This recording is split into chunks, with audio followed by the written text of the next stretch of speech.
Welcome. I'm your host, Jesse Swear, nationally recognized inclusive fitness trainer, Silver Sneaker Flex instructor. Find out more about me, visit my website, www.jesseswear.com. And today I have SilverSneakers Yoga. We have Kia, we have Lincoln, we got Bentley, you got me, Jesse. You can also find out more about me by visiting that website and subscribing to the blog, getting those evidence-based, summarized meta-analysis directly to you on a bi-monthly basis. Is it bi-monthly? Every 2 months, whatever that might be. Anyway, subscribe right now before you don't miss it, or before you do miss it. You don't want to miss these dogs either. But today we got yoga, SilverSneakers Yoga, and we're going to be doing a multitude of different movements that we're going to be just trying to hold in those positions. So perceived exertion can be a 1 through 3, depending on the level you're doing it at, or a 1 through 10, depending on, again, the level that you're doing it at. Today we're going to be working on airplane, pigeon, tree, you name it. We're going to throw a bunch of those different moves in there for you. So I hope you enjoy it. And here we go. So our first move, put those hands down to the side.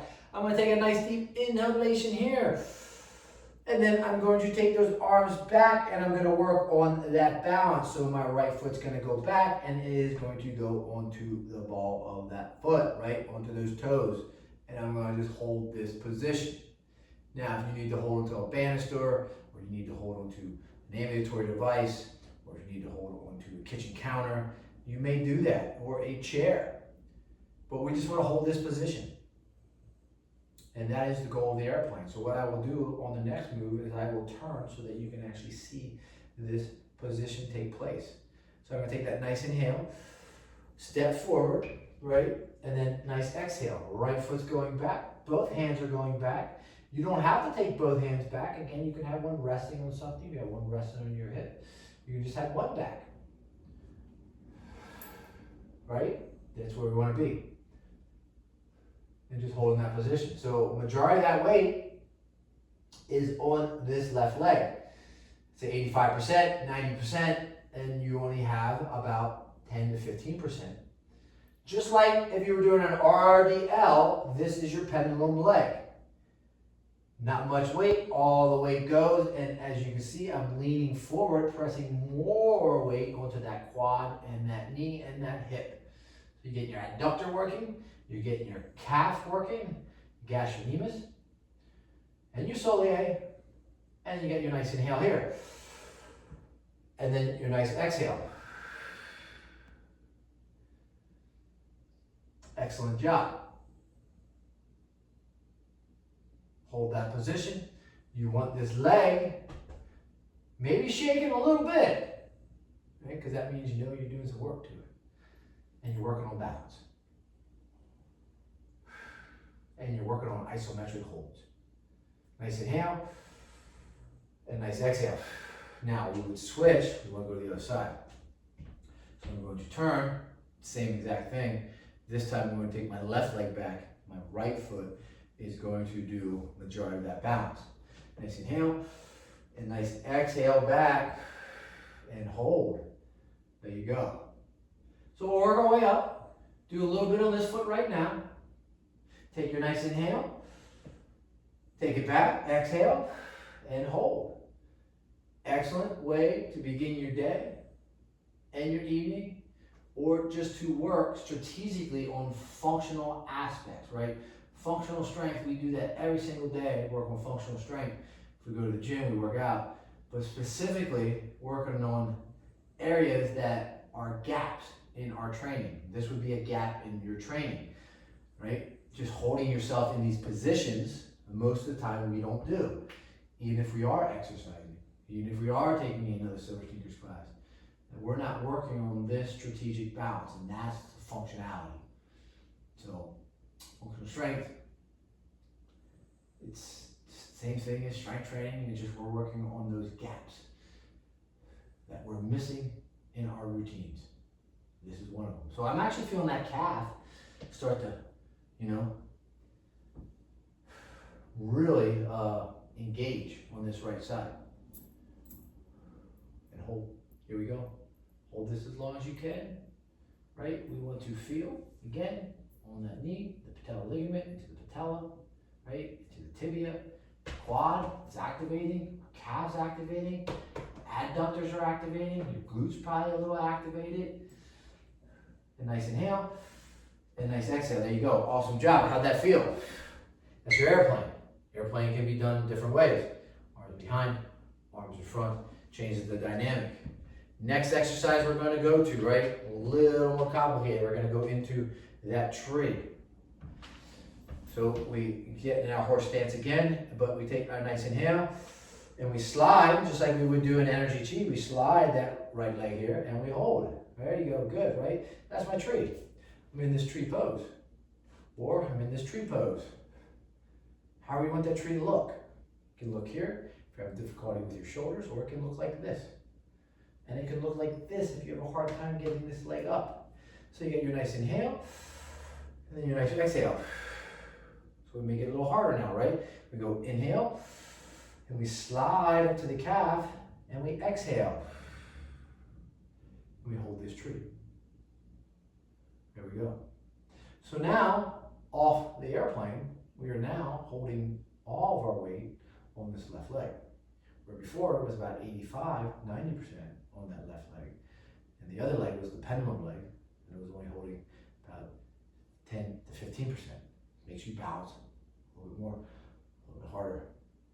It's more difficult on the hip as well, because you're really engaging those hips, right? Hold that position, nice inhale, and nice exhale. Now again, you can take it, inhale low, you take it, or you can take it even a little higher, as I did this time. But this might be contraindicated for those individuals that might have knee replacements or even hip replacements. So be careful and always get physician's clearance before doing any of these types of exercises with me or any other instructor. Hold that position, awesome job, nice good balance. And again, this is for balance. Again, it's functional. And functional means that you're just doing strength training, but you're filling the gaps of exercises that you might not work in your regular exercise routine. Because everything we do is functional. Nice inhale, nice exhale. So I don't really like the term functional strength in terms of weightlifting per se, because you're always working on function.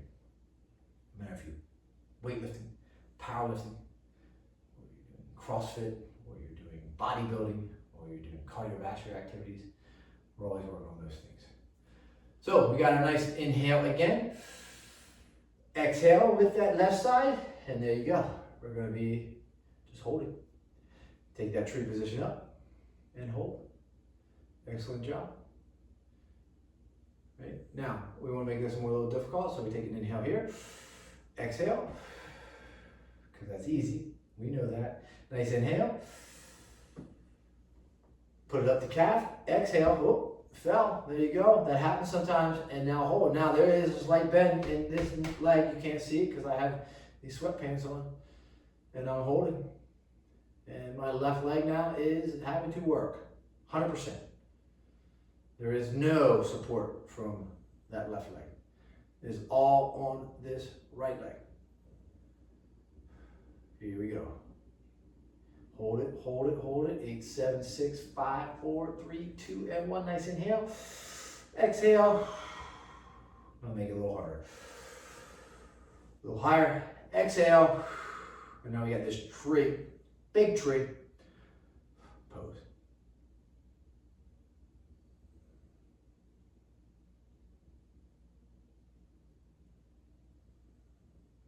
There you go. Just keep breathing. And you can see I'm probably shaking a little bit on my balance, right? We can, externally try to rotate this hip even more if you want to. Especially if you struggle with the external rotation of it, or you can internally rotate it, which I wouldn't suggest that you do. Nice inhale and nice exhale. And again, hold those specifically for as long as you want. So if you want to, like say, put on the clock and you want to do 20 seconds, 10 seconds, 15 seconds, maybe I'll run a class one time like that, put a clock in front of me and just hold it, and then you can work on that strategic balance, that strategic functional movement pattern that you are missing in your everyday lifting routines, so that you just incorporate that specific training where you're missing that gap. Next exercise, right? We're gonna go into the pigeon. A little harder than the tree. So it's a lot of balance. You got the airplane, you got the tree, and then you got that pigeon, right? Pigeon.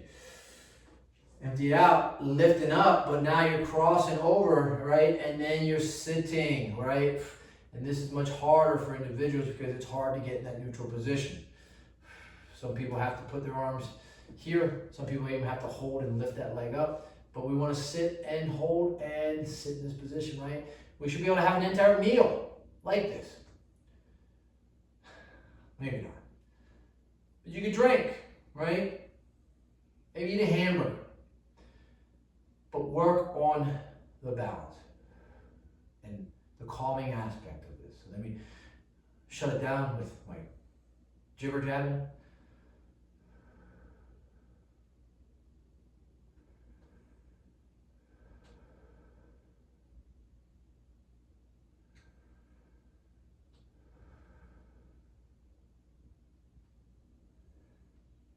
And take a big deep inhale and exhale.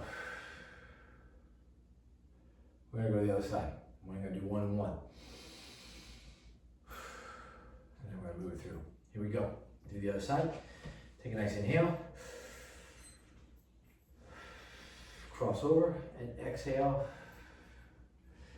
I'm gonna pull that leg up just a little bit to help myself out. And I'm gonna sit. And we're gonna hold. Again, find that calm in the storm, or be that calm in your own storm. Everything that's going around you. Block it out, focus, hold, get strong. I wouldn't recommend closing your eyes when you do this. Keep them open, because it will throw your century off. So we don't want to do that. So eyes open, hold the position, and focus, because we want equilibrium. I want you to be able to hold this as long as you can and sit as low as you can, right? And I'm coming up and exhale. And we'll do that again. Kind of be part 1. We'll do a part 2. Same type of motions, maybe with a clock next time.